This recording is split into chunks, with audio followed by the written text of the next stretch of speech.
तूने पाया क्या हमारा दिल तोड़ के, चले आते थे बुलाने पे ही दौड़ के। तूने पाया क्या हमारा दिल तोड़ के, चले आते थे बुलाने पे ही दौड़ के। चले आते थे बुलाने पे ही दौड़ के। फिर गए मुँह हमसे क्यों मोड़ के, गए मुँह हमसे क्यों मोड़ के। गए आखिरी निशानी जो तू छोड़ के। अब सोता हूँ दुपट्टा तेरा ओढ़ के। जुदाई तेरी जान ले गई, जुदाई तेरी जान ले गई। तुझे देखता हूँ साथ किसी और के, देखता हूँ साथ किसी और के। याद आती है पुराने उस दौर के। अब सोता हूँ दुपट्टा तेरा ओढ़ के। जुदाई तेरी जान ले गई, जुदाई तेरी जान ले गई। जब देखता हूँ साथ किसी और के।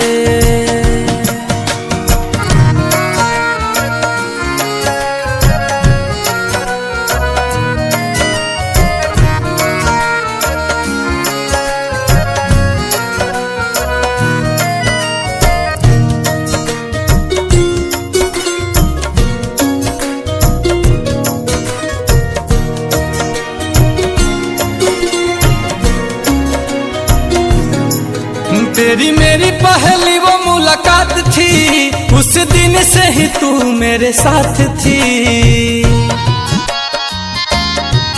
तेरी मेरी पहली वो मुलाकात थी, उस दिन से ही तू मेरे साथ थी। उस दिन से ही तू मेरे साथ थी।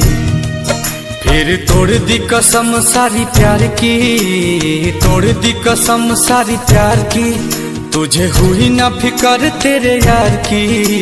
अब हद हो गई है इंतजार की। जुदाई तेरी जान ले गई, जुदाई तेरी जान ले गई।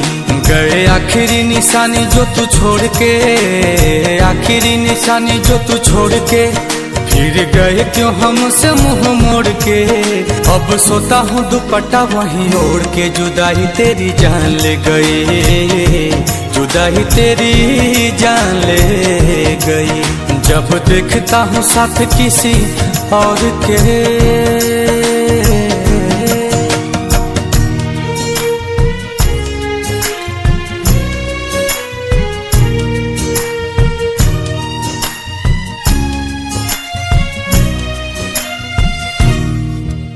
तुम्हारे बारे में अब कोई बात नहीं करते, तुम्हारे बारे में अब कोई बात नहीं करते।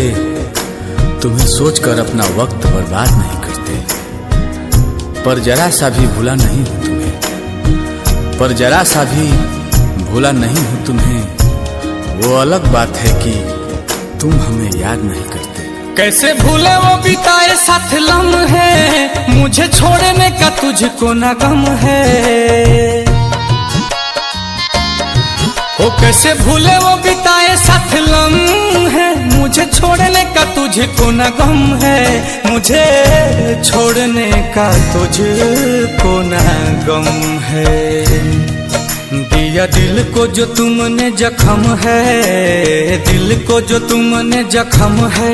नील कमल का टूटा भरम है। हाय रहबाए कैसा सितम है। आंसू की मुस्कान ले गई, जुदाई तेरी जान ले गई। गए आखिरी निशानी जो तू छोड़ के, आखिरी निशानी जो तू छोड़ के।